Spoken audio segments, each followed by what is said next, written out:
Morning guys. So medyo iba na yung background natin, medyo maliwanag na ngayon ano. Wait, nakadrive pa pala. Ayan, so okay, so yun, kadadaan lang namin dito kay Zion, dito sa daycare niya ulit. It's Monday again. Oh, hirap talaga gumising pag Monday.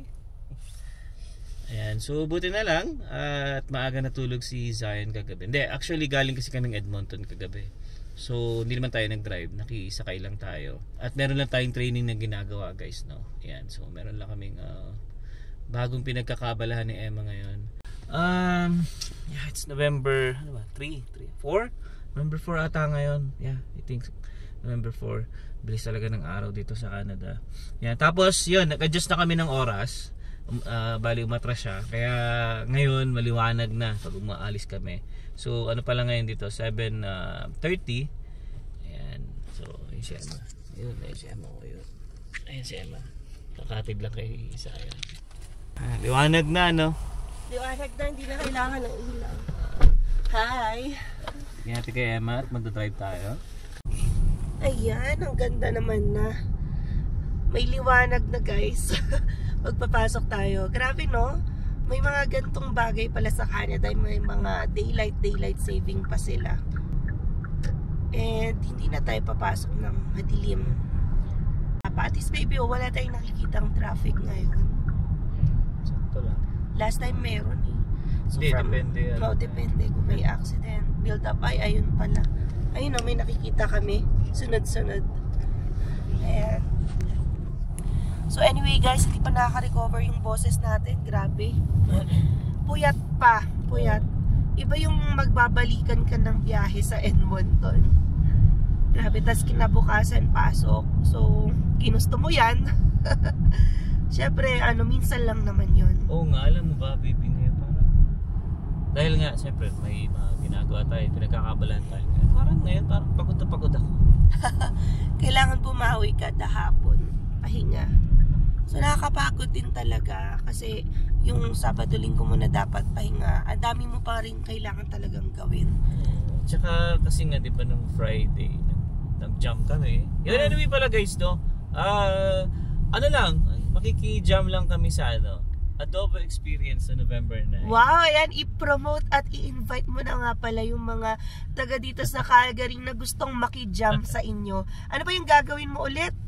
Magda-drums lang ako doon. Wow, may jamming session. Oo, makiki-jam kami. Makikisingit kami doon sa talagang magsi-session ng gabi na yun. Kasi friend namin, I mean ka-church din natin. Tapos sabi niya kung gusto nga raw namin maki-jam yan, yung banda ko.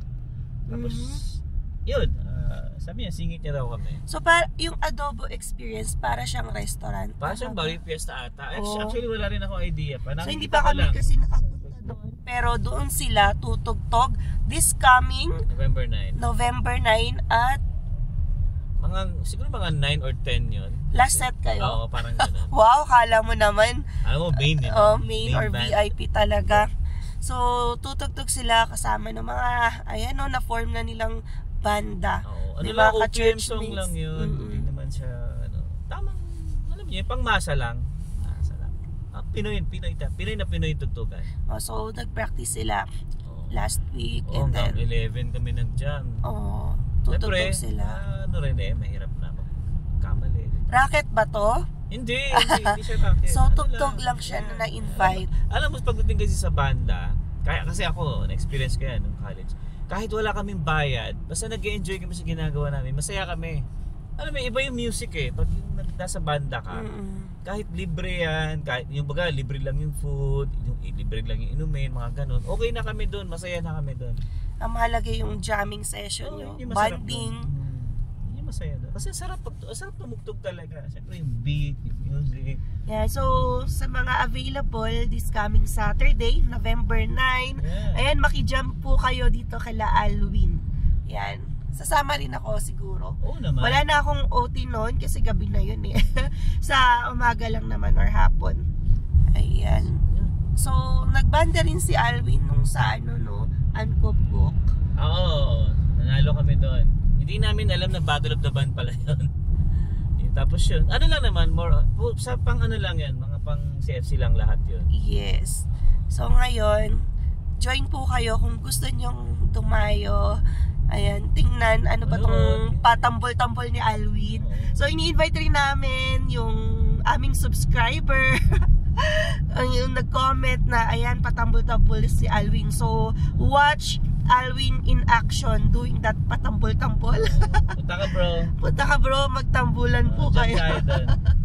Ayan, ito na yung totoong pagtatambol niya sa Adobo Experience. Saan ba yun, Baby Quadrants? Parang ano dito sa may Memorial ata. Sa may Memorial daw. So, syempre, hindi ko alam yun. Northeast o Southeast? Southeast pa rin ata. So, hindi ko sure. Search nyo na lang guys and Kita Kids. So, last set daw silang tutugtog. Ayan. So, kung gusto nyo rin din naman mag-dinner or mag-chill, ayan, why not, diba? Tapos makinig rin kayo ng tugtuga. Ilang songs yung tutugtugin nyo? Siguro mga 5 or 6. Wow! Kota na yun ha. Pangmasa lang, pangmasa. Pangmasa, Pinoy songs. Yan. See you there, mga kapamilya. And anyway, ayan nga pala guys, no, since November na ngayon, alam nyo naman na may nag-start na bagong policy dito sa Canada, and we have mentioned that several times ago na sa ating mga previous vlogs. But yeah, anyway, ulitin na rin natin kasi syempre nag-start na, and dapat reminded kayo sa ano yung mga bagong changes na ngayong November. So unang-una, yan, kung PGWP applicant ka ngayong November 1 or later date, ayan, dapat ready na ang inyong language exam. So whether IELTS, CELPIP, or PTE Core, ayan na tinatawag, dapat nasa CLB level 5 ka kung graduate ka ng college, or CLB level 7 kung graduate ka ng university. Ayan, so medyo mataas yung requirement, diba, pag university ka. Kaya dapat mag-take ka na, tingnan mo kung ma-achieve mo yung score na yon, and kung kulang pa, diba, pwede kang mag-retake. So retake lang ng retake hanggang makuha mo yung score mo. Although yun nga, kailangan mo lang mag-ready ng budget kasi medyo costly ang pag-take ng language exam. Nasa $300 bawat take. And pwede rin magpasa ka ng French language proficiency mo, and yun, may kailangan din kayong ma-meet na requirement. So either lang naman English or French, kasi dito naman sa Canada, ayan, ino-honor or nire-recognize yung dalawang languages. So aside sa PGWP changes na yon, ito starting November 1 din, kung mag-a-apply ka pa lang ng iyong student visa, ayan, magpapasa ka pa lang ng application mo. So be reminded na aside sa mga language requirement na binabanggit natin, dapat mag-comply yung program mo sa field of study eligibility. So ibig sabihin nun, may mga courses or programs lang na pwede kang i-take, yan, na aligned sa labor market needs dito sa Canada para mag-grantan ka o ma-aprubahan ka ng post-graduation work permit later on. So, anong ibig sabihin nun? Well, syempre, kung balak mo talaga mag-aral dito sa Canada, pwede mo naman i-take yung kahit anong program na gusto mo. Pero for purposes of post-graduation work permit, ayan, starting nga November 1, 2024, limited na lang yan yung mga programs or kinds ng studies na pwede nilang aprubahan for PGWP. So kung ang goal mo, yan, after mo mag-aral dito sa Canada, ay makapagtrabaho under post-graduation work permit, dapat yan aligned yung studies mo sa kanilang labor market needs. So meron silang binigay na 5 yung field of study requirement na dapat dito mag-fall para yan eligible ka for PGWP in the next months to come. So ito yung 5 areas. First one, agriculture and agri-food. Pangalawa, healthcare. Hindi na ito mawawala. Yan, whether medtech, yan, pang-nursing, so whatever kind of study na related sa healthcare. Pero check nyo pa rin ha, kung ano yung occupation na ginigear nyo. So, pangatlo, STEM or Science, Technology, Engineering, and Mathematics. Pang-apat, trade. And pang-5, transport. So, maraming occupations related dito sa 5 main areas. And yan, maganda ma-check nyo ano ba yung magfo-fall na job occupations under these areas. Pero, ayan, ang nanote lang namin, dito wala na yung early childhood education. So, hindi siya kabilang sa field of study eligible.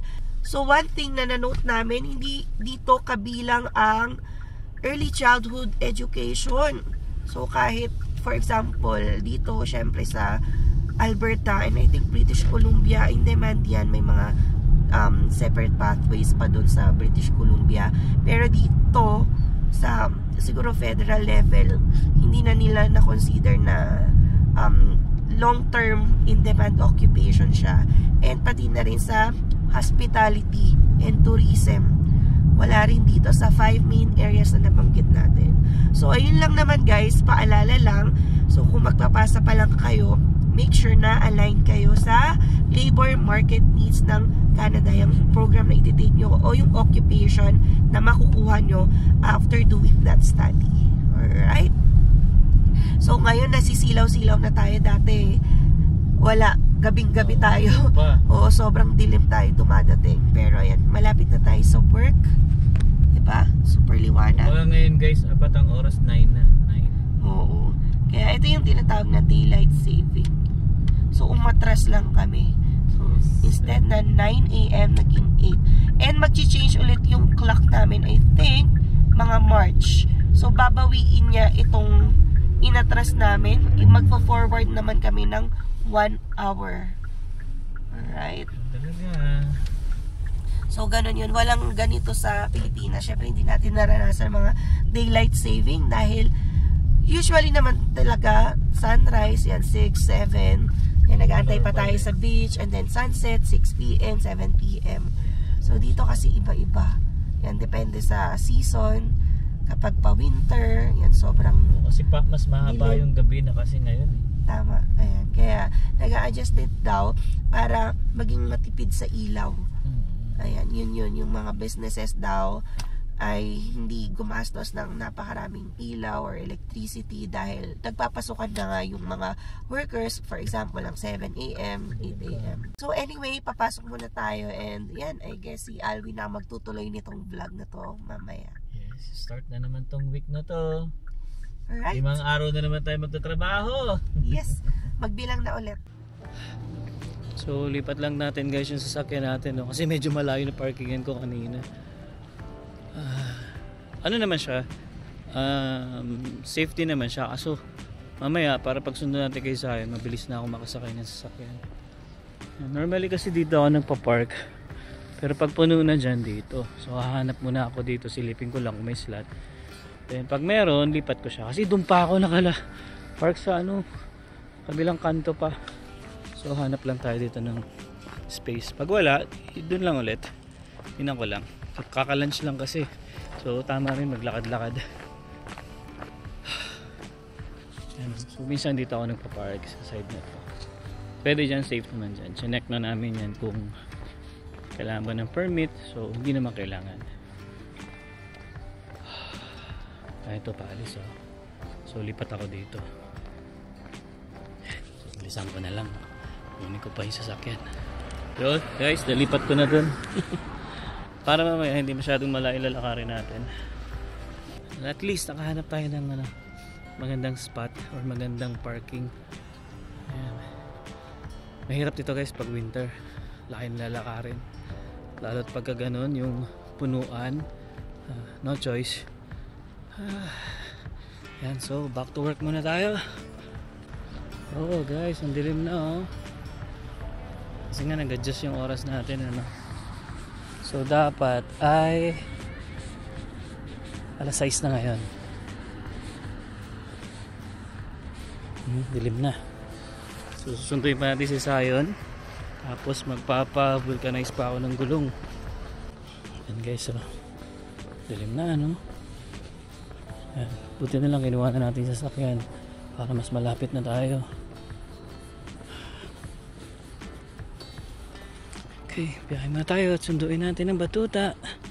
So ayan guys, tapos na yung ating vulcanize ng gulong. May pako. Ayan, so okay na siya. So far so good. Okay. Pasok na, uwi na tayo. Come on.